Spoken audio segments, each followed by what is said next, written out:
are hashtags still relevant, whether you're using them on Facebook? One of the things that I think you mentioned in your presentation was depending on the site or the platform that you're using, sometimes they are useful, sometimes they're not. But are they still relevant in general? I think that they are still relevant on certain platforms. They've always been relevant on very particular platforms. Obviously, Instagram is really where that people started to really spend a lot of time doing hashtags. So it's still relevant there.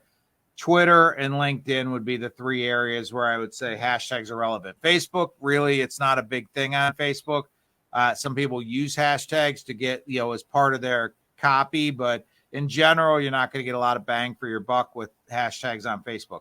What I would say is to use maybe fewer hashtags than you used to. Use ones that are more relevant, specific to that post. Don't use the same ones over and over again. Like a lot of people fall into a trap where they've created a document and they copied and pasted 28 hashtags, and every post they use the same hashtags. They actually will get less and less. I don't know how to exactly say this. It seems like when you do that, they get less and less beneficial every time you use. It's almost like the platform knows that you're copying and pasting a list of hashtags, that it gets less and less beneficial. So try to mix it up a little bit and don't use the same hashtags for every post. I would say the most beneficial would be, Instagram, I guess Twitter, or X, I guess we should refer to it now as, instead of Twitter. And LinkedIn hashtags are still relevant. And again, I think I wouldn't say you don't need to use them. They don't have as much juice as they used to a couple of years ago, but that doesn't mean I would just abandon them completely. Just be conscious of how you use them. Don't use the same ones every single time. It looks like you're not spending time to actually put relevant hashtags, and you're just pasting them into your every post you post. Yeah, I am probably still guilty of that, especially I run a whole bunch of different Instagram pages. I know I think you used to be able to, or you still can do like up to 29 or 30 hashtags on Instagram. And I was doing that for my dog and my cat page. And for those ones, it's probably not that important. But if you're doing a business page, or if you're trying to build your personal brand, it's probably smart to shrink that down to 5. And like you said, mix them up and not do any more than 5. I think the last round of influencers that got feedback from the platforms, it was like 3 to 5 is ideal, and try to keep it to the lower end of that. So just make sure you're not overusing it or overkilling, I think is what you were kind of pointing at, that if you're using those same ones over and over and over again, the algorithm is going to pick up that you're kind of trying to game the system with all of these. And so it's going to probably put your post out to less and less people. And that's essentially what you don't want to happen. And the other thing a lot of people are doing now, which is something to pay attention to, is if you don't want your post to be cluttered up with a bunch of hashtags or whatever, a lot of people are using the first comment to post hashtags, and that's also something that you could do. You're still going to get whatever juice there is there to have.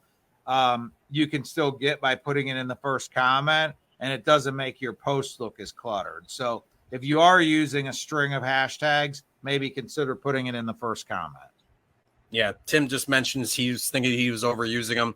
And that's one thing, too. Just like what you said with putting it in the comment, it's one of those things where if you're posting something, you want to get those extra comments and engagement. And that essentially is creating your initial engagement. So right off the bat, you have a comment. So it actually helps kind of sustain it, even though it is from your account. But the algorithm is still going to notice, there's a comment that was posted with this. So that's better than no comment. And like you said, aesthetically, it looks probably a lot better to have it down in the comments versus in with your regular post. So just something to think of that too with comments. If you really want to get more and more reach on your posts, I see this a lot with people that post stuff and then they never comment. Like if somebody puts comments in, they never respond to the comments. If you're going to post something on your business page and people comment, even if they say great post, whatever the case may be, jump in there and reply and say, thanks, glad you liked it, whatever. Interact with the post. If somebody posts and you get 15 comments and you haven't liked, responded, replied to any of them, it's not a great look, and it probably negatively impacts how many people are going to get to see your post or get the, or how much organic reach it's going to get. So my recommendation is if people are commenting, take the time to go in there and reply. Bare minimum, like the comment, appropriate thing, but don't just leave a string of comments unanswered, at least it's kind of just a common courtesy. If somebody's going to take the time to leave you a comment, respond. I mean, same thing with reviews we've talked about. If somebody leaves you a good review, go in there and reply and thank them for the review in Google. I'm talking about. Yeah, I was gonna say, even if you use an emoji, like that's some sort of reply. Tim mentions, do you think hashtagging the words within the paragraph is a better way? And I think sometimes it is, as long as it's not over cluttered. Like, you don't want to be hashtagging like 7 or 8 different words just because you feel they're focused keywords that you want to kind of hit. If you have 1 or 2, that's great. And you can still do like the hashtags in the comment as well, if that's something you want to do. But I wouldn't go just the same as we've been saying. Don't overkill it with too many hashtags. Just try to fill up and try to beat the algorithm. Well, the other thing is 2 different things there. My rule of thumb is you can hashtag in the text if it's 1 word. Sometimes hashtags are multiple words sandwiched together. I'm not a big fan of that because it can make it a little bit weird to read. So if you're using hashtags in the paragraphs, try to limit it to ones that are 1 word, like, hashtag tagging is fine, but hashtag tagging posts then looks weird because you've sandwiched 2 words together. So if you're going to hashtag in the paragraph, limit it to hashtags that are 1 word. And the other thing to do is if somebody has a Facebook page and you're talking about them, a brand or anything like that, go ahead and use the @ symbol and tag them in the post. That could help you get a little bit more organic reach for your comment too, and maybe even get a response from the actual company that you're tagging in your post as well.